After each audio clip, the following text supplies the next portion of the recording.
여러분 옆에 있는 분들하고 한번 인사할까요? 새해에 우리가 설날이 이제 다가오는데 먼저 인사하겠습니다. 새해 복 많이 받으십시오.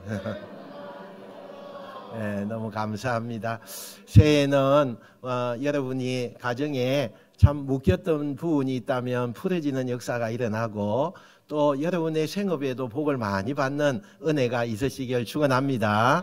특별히 한 해 동안 건강의 복을 받길 원합니다. 건강해서 또 주의 일을 하는데 또 교회에 나오는데 불편함이 없고 하나님의 축복을 내가 받고 건강했습니다. 이번 연말에는 그런 신앙의 고백이 나타날 수 있도록 하나님이 축복을 부어주실 줄 믿습니다.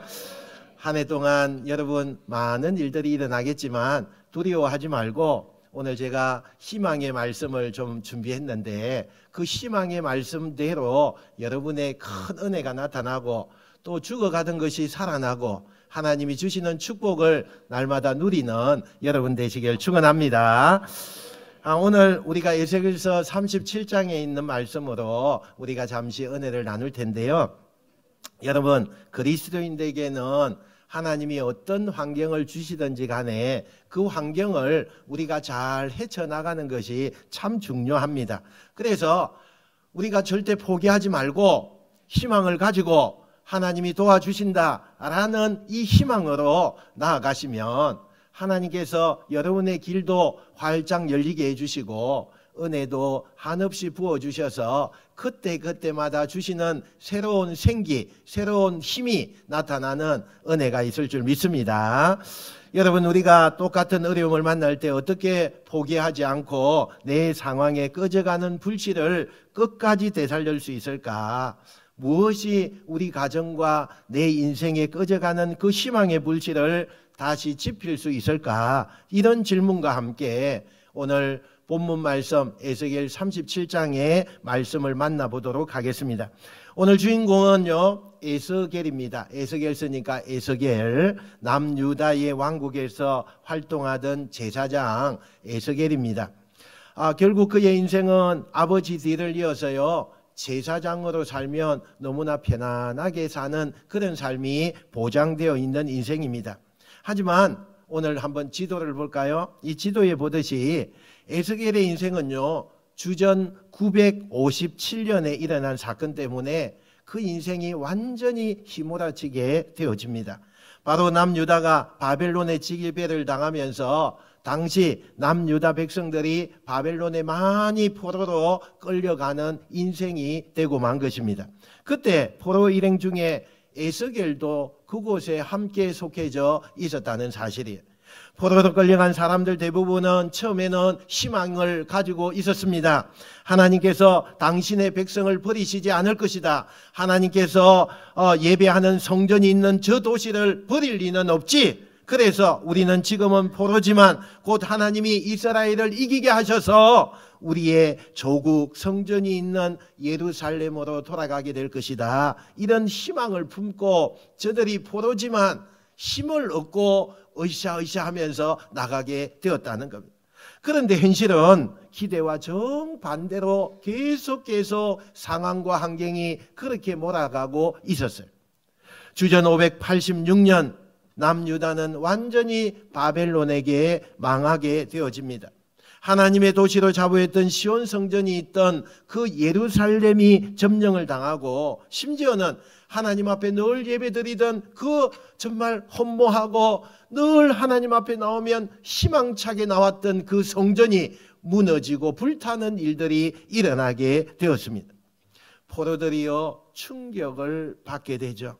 지금까지 회복될 수 있다고 희망을 주던 성전마저도 사라졌다는 그 소식에 사람들은 절망하게 돼요. 분노가 막 쏟아지기 시작을 합니다. 이스라엘이 이렇게 망하는 동안 하나님의 백성들이 이렇게 비참해지는 동안에 하나님은 도대체 뭘 하고 계시는 겁니까? 그들이 하나님을 믿고 의지했는데 이런 상황이 되면 우린 더 이상 누구에게 희망을 걸 수가 있단 말입니까?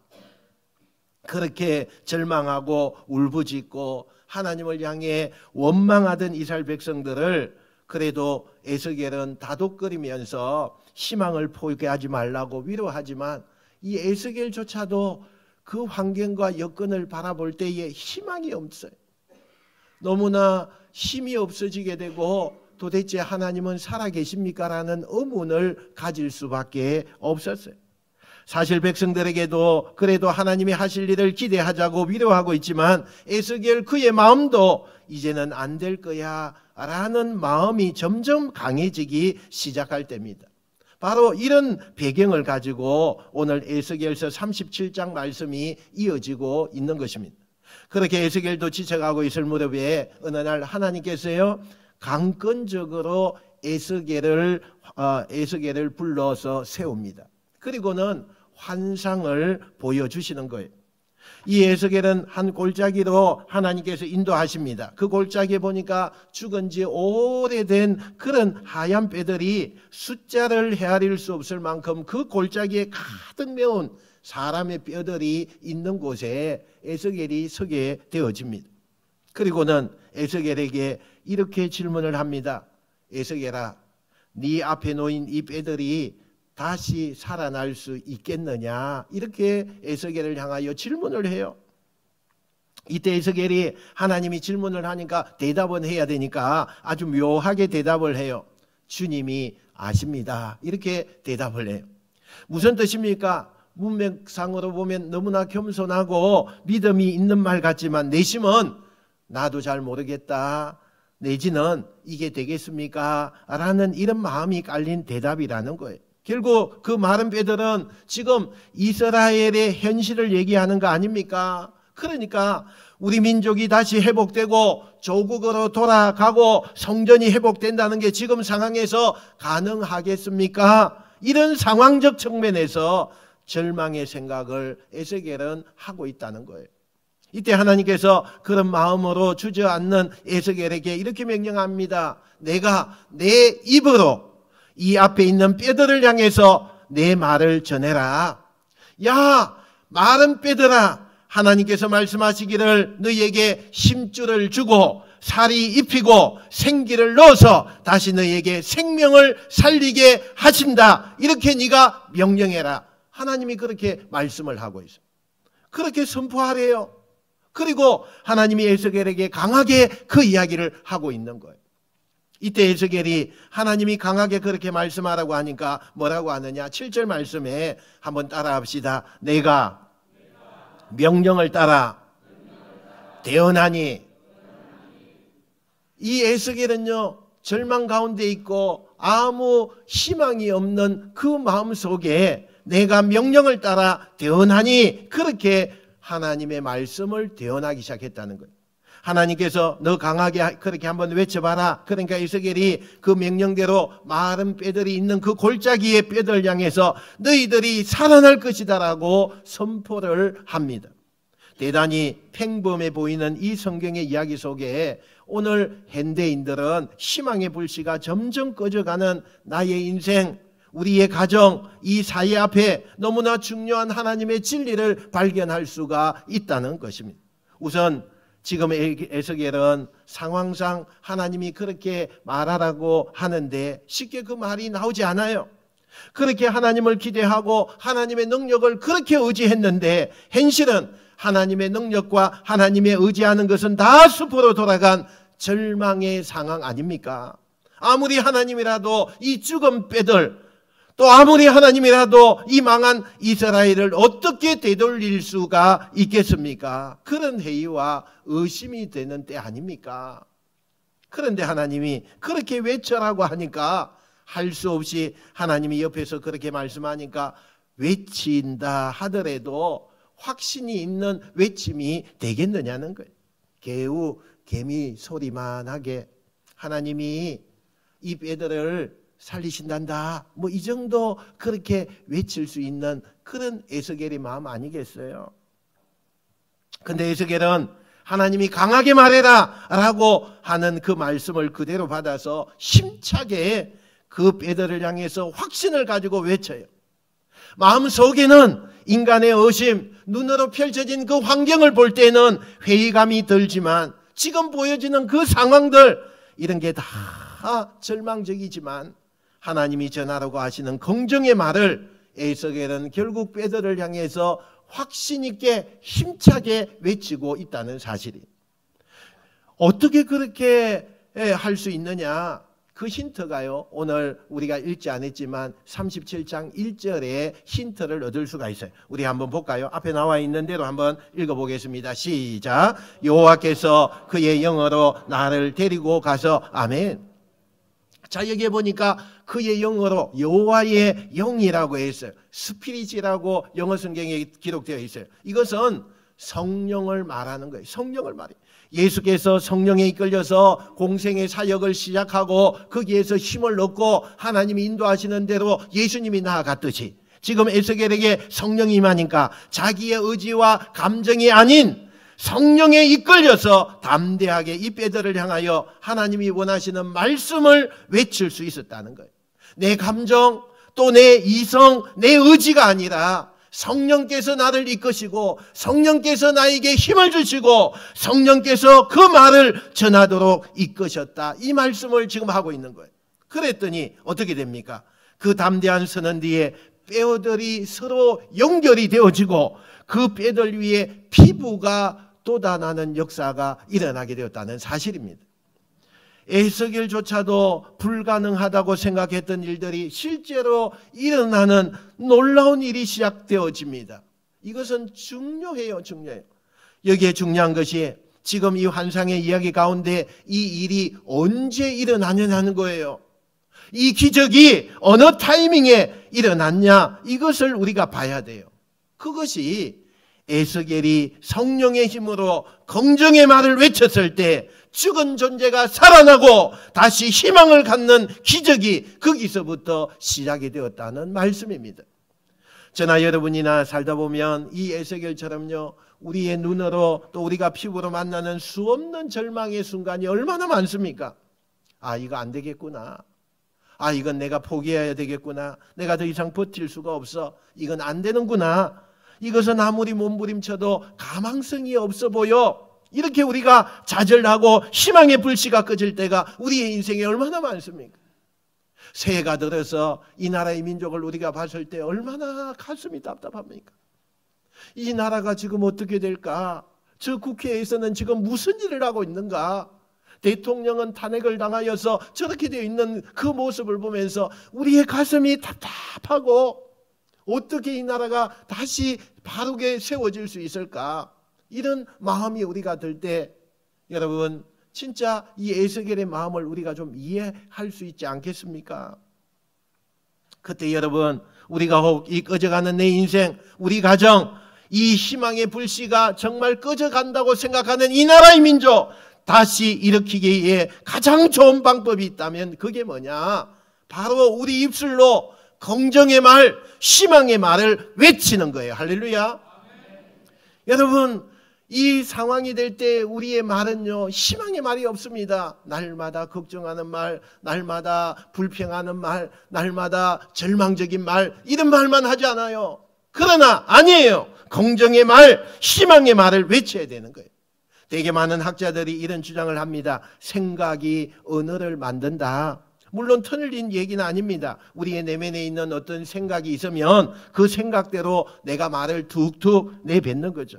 생각이 우리의 언어를 만들지요. 그런데 무조건 그런 것이 아니라는 거예요. 오히려 거꾸로요. 언어가 생각을 만들 때가 있어요. 언어가 생각을 만들어요. 심지어 우리의 말이, 우리의 행동이요, 그것을 만들어내는 때가 있단 말입니다. 간혹 우리 주변에 이런 분들이 있죠. 굉장히 좋은 조건과 환경을 다 가지고 있어요. 이 사람은 누가 봐도 참 좋은 환경에서 사는 사람이다, 이렇게 늘 그렇게 말을 들어요. 그런데 그걸 이 사람이 누리지 못하고 늘 그 입에서 나오는 것은 불평하는 말이에요. 부정적인 말이에요. 절망적인 말을 쏟아내는 사람이 있어요. 남들이 볼 때는 저 사람 너무 행복한 조건을 다 가지고 있는데 정작 그 사람을 보면은, 말하는 것을 보면 아주 부정적이에요. 절망적인 말을 계속해요. 그럼 그 사람은 자기가 가지고 있는 좋은 조건과 그리고 환경이 있음에도 불구하고 그런 말을 자꾸 내뱉기 때문에 자기의 인생이요, 그 말처럼 불행해지기 시작하는 겁니다. 그렇게 생각하고 그렇게 행동에 따라가니까 나중에는 결국에는 불행한 인생이 되더라는 거예요. 또 거꾸로요. 아무리 환경이 암울하고 절망하고 또 남들이 볼 때는 저 사람 참 안 됐어. 상황이 저렇게 어렵지. 참 그렇게 모든 사람이 다 동의가 되는 그런 사람도 우리가 볼 수가 있어요. 그런데 그런 상황에서도 절대로 자기가 그 언어가요 부정적이지가 않아요. 긍정적인 말을 하는 거예요. 뭐 어려운 시절 잘 견디면 좋은 일이 오겠죠.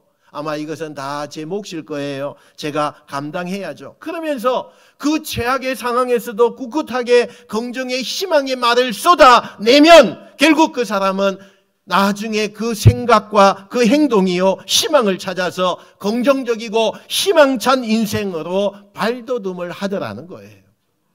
여러분, 저나 여러분이나 혹시 내 삶의 자리에 꺼져가는 희망의 그런 되살리기를 원한다면 제일 먼저 해야 될 것이 뭐냐? 긍정의 말을 해야 돼요. 여러분의 입술에 나오는 말이 긍정적인 말이 되어야 돼요. 그것을 우리가 에스겔처럼 해야 된다는 거예요. 상황은 내 심리적인 건 머리에는 뭐 여러 가지가 있지만 내 언어는 그렇게 선포될 때 생각이 바뀌어져요. 행동이 따라가게 되더라는 거예요. 그런데 이게 어느 정도 인간의 의지를 가지고 되기는 되지만 인간이요 본능적으로 한계가 있는 거 우리가 너무나 잘 알잖아요. 내 의지와 내 감정과 내 노력이요 반드시 인간에겐 딱 정해진 리미트라는 게 있어요. 그래서 우리가 이런 경우가 있죠. 평상시에 너무 착한 사람, 내가 평생 저 사람 화내는 걸 본 적이 없어. 뭐 이런 억울한 누명을 쓰고 공격을 당해도 그래도 저 사람은 참 진실하고 그런 것들을 화내지 않고 항상 법 없이도 살 수 있는 좋은 사람이야. 그걸 다 인정해요. 근데 계속해서 그 사람을 공격하고 괴롭히면 그 사람이 어느 날 갑자기 폭발할 때가 있죠. 폭발할 때가 있어요. 그래서 와, 나 저 사람 화내는 거 처음 봤어. 저렇게 착한 사람이 화내는구나. 저 사람도 화낼 줄 아는구나. 뭐 이런 사람 우리가 만납니다. 여러분의 주위에 한두 명은 다 있을 거예요. 그게 뭐예요? 인간이 내가 수용해주고 내가 절대로 싸우지 않고 화내지 말아야지 하는 자기의 의지가요 견디고 견디다가 막 어떤 리미트에 딱 걸리면 어떻게 해요? 아무리 착하고 선하고 그렇게 살려고 해도 인간의 힘으로서는 견딜 수가 없는 거예요. 그래서 정말 착한 사람이요 화가 폭발나니까 살인도 하고요 정말 견디다 못해서 너무나 착한 사람이 한번 어긋나고 폭발하면요 물불을 가리지 않는 거예요. 인간이 참고 참으면서 나타나는 한계라는 게 있다는 것을 우리가 생각해야 된다는 거예요. 그때 인간이 더 이상 내가 스스로 더 이상 참을 수가 없고 인내할 수가 없고 그것을 받아들이는 그런 수용할 수가 없을 때 그때 우리가 필요한 게 뭐냐? 오늘 에스겔이 붙잡았던 성령님이 우리에게 붙잡아야 된다는 사실이에요. 그 성령님이 나와 함께하면 그 성령님의 힘으로 인간의 한계, 내 눈앞에 펼쳐진 어떤 상황, 그동안 내가 경험했던 그 모든 것들을 이겨낼 수 있는 힘이 나를 넘어서 성령이 주시는 그 힘으로 나오게 된다는 거예요. 그래서 성령과 함께 동행하고 성령에게 사로잡힌 사람은 상황과 상관없이 여전히 그의 입에서 나오는 것이 긍정의 말이요 희망의 말을 복음적으로 전할 수 있는 거예요. 그래서 여러분이 제가 늘 기도할 때 꼭 우리가 기도할 때 제목이 뭐냐? 하나님 내게 성령을 허락하옵소서, 내게 성령을 주시옵소서. 이 성령을 구하는 기도를 저와 여러분이 많이 해야 돼요. 할렐루야. 많이 해야 돼요. 근데 자꾸 성령을 구하라고 하니까 우리 성도들 가운데도 호기심이 많아서 자꾸 이상한 것을 막 구해요. 하나님 예언의 능력을 주시고 저 사람 과거를 다 보게 해주시고 남의 인생 봐서 뭐해요? 남의 인생 봐서 뭐하냐고요. 자기 인생도 못 보는데 남의 인생 보게 해다. 무슨 통변을 하고 뭐 이런 거 하지 말고 성령을 주세요라고 할 때 가장 여러분에게 구해야 될 성령의 기도 제목이 뭐냐? 한번 따라 합시다. 성령님 내게 오시옵소서. 내게 말씀하여 주시옵소서. 내 입술 주장하시옵소서. 내 입술에 긍정의 말을 전하게 하시고 희망의 말을 전하게 하옵소서. 여러분 이 성령을 구하셔야 돼요. 그러면 그 성령이 내게 오셔서 내 마음속에 제일 먼저 주시는 게 뭘까요? 평안을 주시는 거예요. 하나님의 말씀으로 나를 확고하게 세우시고, 그리고 나의 입술 통해서 부정과 원망과 타락의 이야기가 아니라 긍정과 희망과 살리는 말을 하는 그런 사람이 되게 해 주신다는 것을 믿으시는 여러분 되시길 축원합니다. 여러분, 세상을 보면요, 세상이 어떻다고, 이 세상이 뭐 이러쿵저러쿵 한탄할 일만 얼마나 많아요. 비판할 그런 우리의 생각이 얼마나 많아요. 그런 시간에 차라리 성령을 구하세요. 성령을. 그 성령의 힘으로 이 세상 너머에 계시는 하나님을 바라보시고 그 성령의 힘으로 긍정의 말을 외치는 여러분 되시길 축원합니다. 그럴 때 바로 그 순간에 마른 뼈 같은 여러분의 인생이, 여러분의 가정이, 우리의 사회와 이 민족이 꺼져가는 희망이, 그 불씨가 다시 피어나게 되는 줄 믿으시기를 축원합니다. 놀라운 일이 일어나게 될 거예요. 여러분, 오늘부터, 이 새해부터 긍정의 말, 희망의 말, 칭찬의 말, 그런 말들로 여러분이 많이 하시는 여러분 되시길 축원합니다. 여러분, 에스겔의 외침과 함께 여기저기 흩어져 있던 뼈들이 서로 맞춰지기 시작해요. 이 성경에 등장하는 이스라엘 사람들은요, 우리처럼 우리가 보통 쓰는 묘처럼 그렇게 묘를 쓰지 않고 이 가족 묘를 동굴에다가 갖다 넣어요. 그래서 시간이 많이 지나면 그 시체가요 다 뭐 이렇게 소멸되면서 나중에는 남아있는 게 뼈만 남아요. 그래서 그 뼈들이 처음에는 이렇게 인간의 털을 쭉 가지고 있다가 그 뼈가 남아있는데 공기가 노출되기 시작하면 하얘지기 시작하죠. 이것은 오래된 뼈들이라는 것을 우리가 생각해 볼 수가 있어요. 그런데 그것이 막 비바람이 불고 태풍이 불고 그래서 그 뼈들이 결국은 이리 뒹굴고 저리 뒹굴고 그러다가 내 뼈들이 상대방의 그 뼈들과 또 이상하게 다 엉켜가지고 나중에는 어떤 게 어떤 건지 모르는 거예요. 그 정도 되는 거예요. 근데 오늘 에스겔이 하나님께서 이 뼈들 향해서 외쳐라, 너희들이 살아날 것이다 라고 선언했더니 마치 레고가 맞춰주는 것처럼, 아니면 영화의 한 장면처럼 뼈들이 알아서 자기의 원래의 뼈들과 척척 맞춰져 가지고 사람의 형태를 띠고 거기에 그 뼈 위에 힘줄과 근육이 생기고 그 위에 피부가 돋아나면서 상상할 수 없었던 사람의 모습이 여기저기서 생기는 환상을 이 에스겔이 경험하게 되는 거예요. 그런데 하나님께서 그렇게 사람의 몸으로 다시 만들어 놓으신 그 상태로 됐지라고 끝내는 것이 아니라 한 번 더 에스겔에게 명령을 하시죠. 나의 생기를 저 사람들에게 들어가라고 명령해라. 여러분, 그 생기가 뭐예요? 우리 창세기에 보면은 하나님이 인간을 창조하실 때 다 흙으로 창조했어요. 우리 하나님의 형상을 따라서 흙으로 다 창조하고 빚으신 다음에 마지막으로 당신의 그 숨을 그 인간에게 후 하고 불어넣는 숨, 이것을 루하흐라고 그렇게 이야기해요. 그 생기를 불어넣을 때에 인간이 창조가 완성이 되는 것을 보게 됩니다. 그렇게 숨을 불어넣는 동시에 그 사람들이요, 그 뼈들이 온전한 사람이 되어서 비로소 그들이 큰 군대가 되더라라는 것을 환상 가운데 경험한 것이 오늘 성경의 마무리예요. 여러분, 골짜기에 널린 마른 뼈가 생명을 얻고 큰 군대가 되는 이 환상, 하나님이 도대체 이 환상을 왜 에스겔에게만 보여주셨는가? 왜 보여주셨을까요? 앞으로 본 것처럼, 앞에서 본 것처럼 지금 이스라엘 백성들은요 절망 가운데 있어요. 그 상황은요, 우리는 이제 끝났다, 우리는 이제 다 포기했어, 우리는 이제 희망이 없어, 이스라엘은 회복될 수가 없고 성전도 무너져서 다 끝나고 하나님은 더 이상 우리가 의지할 하나님이 없어. 그리고 완전히 희망의 불씨가 꺼진 거예요. 그런데 하나님께서 뭐라고요? 너희들은 끝났지만 나는 끝나지 않았다는 거예요.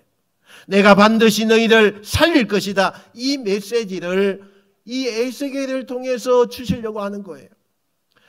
여러분, 하나님은요, 내가 생각할 때 가능성이 높으면요 응답하지 않는 것 같아요. 여러분 기도할 때 그런 거 많이 못 느끼나요? 내가 할 수 있고 그렇지만 내가 하나님 앞에 기도해서 내가 이거 응답받아야지, 나는 이만한 능력도 있어, 뭐 그러면요 여러분이 간구하는 그 기도가 빨리 응답이 안 돼요. 그런 거 여러분 못 느껴졌어요? 여러분, 내가 생각하는 상식적인 가능성이 많으면 절대로 하나님이 하셨다고 사람이 인정하지 않으니까 응답을 안 주시는 거예요. 그런데 오히려 내 가능성이 바닥에 떨어지고 도저히 나는 이걸 감당할 수가 없어, 이건 안 되는 거야, 이렇게 선언하고 포기하고 내려놓아서 하나님이 개입할 때 비로소 인간은 내가 한 것이 아니라 하나님이 하신 거고 하나님은 살아계십니다라고 고백하는 게 인간의 속성이라는 거예요. 여러분, 내가 완전히 할 수 없고 절망에 있고 이건 우리 사람의 힘으로는 할 수 없습니다, 이런 일들이 얼마나 많아요. 여러분, 그때 하나님을 의지하고 하나님 앞에 내가 전심을 다하여 기도하면 하나님이 반드시 응답해 주시고 하나님의 영광을 여러분이 올려드리는 것을 경험하게 될 것입니다. 할렐루야. 놀라운 일이에요. 놀라운 일이에요. 오늘 이 이스라엘은요 절망이에요. 아무것도 할 수 없어요. 이제는 다시 이스라엘이라고 하는 나라는 존재할 수가 없는 그런 절망감에 지금 빠져 있잖아요. 여러분, 지금 할 수 있는 상황은 하나님만이 하실 수밖에 없는 상황이에요. 문제는 에스겔이 확신을 가지고 하나님이 우리를 다시 회복할 겁니다, 아무리 복음을 전해도요 이스라엘 백성들이 이미 절망했어요. 희망의 불씨가 아예 꺼져버렸어요. 그래서 뭐라고 얘기하느냐, 말 같은 소리를 해라. 네가 지금 이 현실을 보고도 그런 이야기가 나오느냐? 어떻게 우리가 다시 회복할 수가 있어? 미친 소리 하지 마. 하나님 따위는 없어. 하나님은 살아계시다면 어떻게 우리를 여기까지 몰아넣을 수가 있어? 너무나 처참하잖아. 그러면서 사람들은 에스겔이 전하는 희망의 복음을 비웃거나 조롱하거나 아니면 핍박을 하고 있는 거예요. 근데 에스겔은 누구도 자기 말을 받아주지 않고 동의하지 않지만 그러면 그럴수록 더 당당하게 확신을 가지고 그 하나님이 전하려고 하는 복음을 계속 백성들에게 지금 외치고 있는 거예요. 모두가 지금 안 받아들이고 안 된다는데 어떻게 에스겔은 끝까지 확신을 가지고 포기하지 않고 그 복음을 계속 전할 수 있었을까?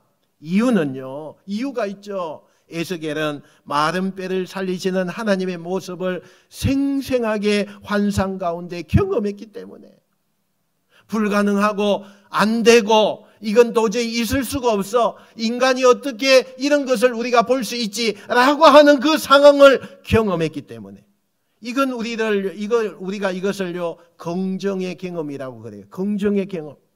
결국 자기가 경험한 하나님이 주신 이 환상의 긍정의 경험 때문에 하나님이 반드시 승리하시고 하나님이 선포하신 그 약속은 반드시 이루어진다는 것을 남들이 받아들이지 않아도 에스겔은 확신을 가지고 사람들이 이걸 받아주지 않아도 이 이야기를 포기하지 않고 할 수 있었다는 것입니다. 여러분, 이 생생한 경험이 꺼져가는 희망을 다시 타오르게 만들었어요. 단 한 번의 경험이었지만 내가 만난 그 하나님께서 역사하신 그 경험이 에스겔에게는 평생 동안 잊을 수 없는 힘이 되었다는 사실이에요. 여러분, 되게 많은 사람들이 같은 시대를 살면서요 정말 경기가 너무너무 어려워요. 우리가 사는 이 시대도 정말 버겁고 힘들고 너무너무 힘들잖아요. 저도 뭐 운동한다고 요 밑에 이렇게 내려가 보면요 정말 어제는 문을 열었는데 오늘 문 닫은 그런 가게가 참 많아요. 너무너무 어려워요. 지금 사는 게 너무너무 어렵고요. 여러분, 우리 교회는 참 축복을 받아서 이렇게 장례식을 안 하잖아요. 다른 교회는 지금 난리예요. 장례식 한다고. 제가 부주만 하는 것도 얼마나 많은지 몰라요. 근데요, 이 장례식도요, 여러분 3일장을 못 해요. 얼마나 많은지. 지금 돌아가시면 5일장 하셔야 돼요. 5일장. 그냥 넘쳐요. 다 안 된다고 그래요. 다 부정적인 거예요. 다 뭐예요? 힘들고 그래서 사람들이 주지 않습니다. 그런데 똑같은 시대를 살면서 사람들이 다 어렵다고 하는데 다 주저앉는 게 아니라는 거예요. 안 되는 현실 속에서도 주저앉는 대부분의 사람들 속에서도 다시 도전하고 일어나는 사람들이 있다는 거예요. 그런 사람들은 어떤 특징을 가지고 있는 줄 알아요? 쓰러지는 경험 대신에 자기들이 가지고 있는 하나님이 주시는 그 긍정의 경험들을 기억하고 사는 사람들이에요. 우리가 예수 믿는다고 모두가 잘 되는 거 아니잖아요. 예수 믿고 기도해도 우리는 수없이 실패하고 좌절하는 일들이 얼마나 많아요. 여러분이 하나님 앞에 기도할 때요, 하나님 제가요 다른 기도 하나님 응답 안 하셔도 돼요. 근데요 제가 지금 드리는 이 기도는 꼭 응답해 주세요. 지금까지 하나님 나 응답 안 한 거 나 후회하지 않아요. 하나님 원망하지 않습니다. 그러나 이 문제만은요, 이 문제 이것은 응답 안 하면 나 죽어요. 그러니 하나님 이것만은 진짜 내가 가지고 있는 한 가지 소원이니까 응답해 주십시오. 울며 불며 매달려요. 근데 하나님께서 그렇게 안 해주세요. 원하는 대로 되지 않았어요. 그러면 그럴 때 여러분의 주변에 있는 사람들이 지금 이 사람이 어떻게 기도하고 하나님 앞에 어떻게 매달리고 있는가를 다 아는데 그 가족이나 동료들이 여러분 그렇게 하나님 앞에 간절히 기도했는데도 불구하고 응답이 없고 문제가 해결되지 않으니까 뭐 어떻게 하죠? 비아냥거리잖아요. 그런 예수 왜 믿냐? 네가 그렇게 울면서 평생 매달린 그렇게 간절한 그 너의 소원마저도 외면하는 그런 예수 앞에 너 뭐하러 거기에 가서 예배 드린다고 그리 있느냐? 그리고 비아냥거려요. 비난합니다. 그런데 그렇게 하나님 앞에 거절당하고 내가 그렇게 간절히 매달렸는데도 내 뜻대로 안 됐어요. 여전히 사람들은 그런 사람이 멍청하다고 그렇게 이야기하면서 그렇게 하는데도 불구하고 여전히 기도의 자리에 가서 자기에게 외면한 기도에 응답하지 않은 그 주님 앞에 여전히 기도하고 무릎을 꿇는 사람들이 있어요. 그 비결이 뭘까요? 왜 그렇게 할까요? 이 사람이 좀 모자랍니까? 왜 그렇게 할까요? 아니에요. 우리가 모르는 그에게는 하나님으로부터 받은 긍정의 체험이 있는 사람이에요. 할렐루야. 포기하지 않아요. 내가 간절히 기도했는데 내 뜻대로 응답을 안 해서 그때는 이해가 안 갔는데 지나고 보니까 하나님께서 그 거절의 의미가 내가 생각한 것보다 훨씬 더 좋은 방법으로 내 욕망을 더 귀하게 채우는 것이 아니라 하나님의 놀라운 계획 가운데서 나를 이렇게 높여주셨구나라는 것을 경험한 사람들, 그때 그 기도 응답해 줬으면 내 인생 정말 큰일 났겠구나, 그런 것을 경험한 사람, 어떤 것으로도 위로가 되지 않는데 내가 그 흑암과 같은 인생에서 하나님을 찬송했더니 세상이 줄 수 없는 내 마음에 찾아온 혼자 경험했던 사람, 세상 어디에도 답이 없고 누구도 나에게 인생의 조언이 되고 힘이 되지 않았을 때 내가 하나님의 말씀을 보니 거기에서 힘을 얻고 거기에서 지혜를 얻고 거기에서 내 인생의 후반전을 살 수 있는 원천을 얻은 사람들, 절대로 주님 앞에 포기하지 않아요. 그 경험이 있는 사람들 절대로 하나님을 외면하지 않아요. 그 경험 때문에 여러분 희망을 버리지 않는다는 사실이에요.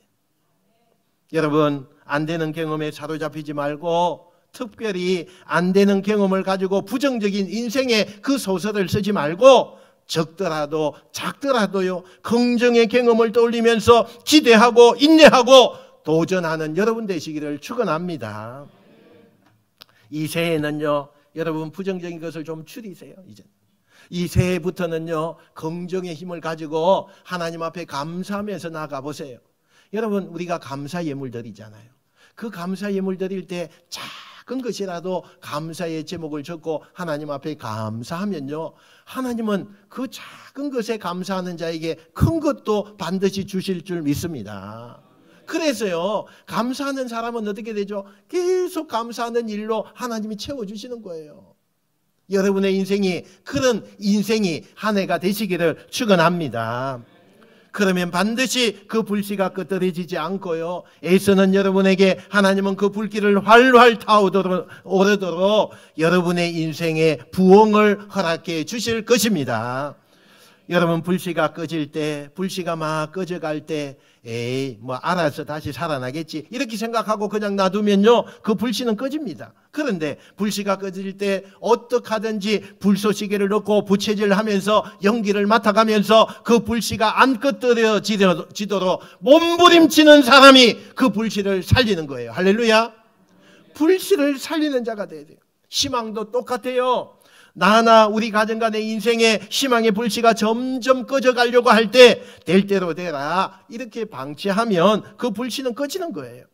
어떻게 하든 아무리 힘들고 아무리 나락으로 떨어져서 채 밑바닥에 내가 붙어있다 할지라도 이 희망의 불씨를 끄트릴 수 없다. 내가 무슨 일이 있어도 이 희망의 불씨를 살려내야 한다. 그래서 그 불씨를 끄트리지 않아야 그 근거가 되어서 세상을 바꿀 수 있는 큰 불로 옮겨질 줄로 믿습니다. 그걸 여러분의 힘으로 하지 말고 성령의 힘으로 외치시기를 바랍니다. 나 같은 죄인을 살리신, 벌레만도 못한 나 같은 사람을 살리신 그 하나님의 놀라운 체험들이 우리에게 있지 않습니까? 그 아름다운 여러분의 감정을 버리지 마시고 그 긍정의 경험을 떠올리시면서 이런 은혜가 있었던 난데 그래서 나는 다시 도전하겠습니다. 그러면서 도전하시기를 바랍니다. 능히 여러분은 에스겔 골짜기의 환상의 주인공이 될 줄로 믿습니다. 여러분의 인생에 희망이 현실이 되는 놀라운 은혜의 한 해가 되시기를 주님의 이름으로 축원드립니다. 축원드립니다. 기도하겠습니다.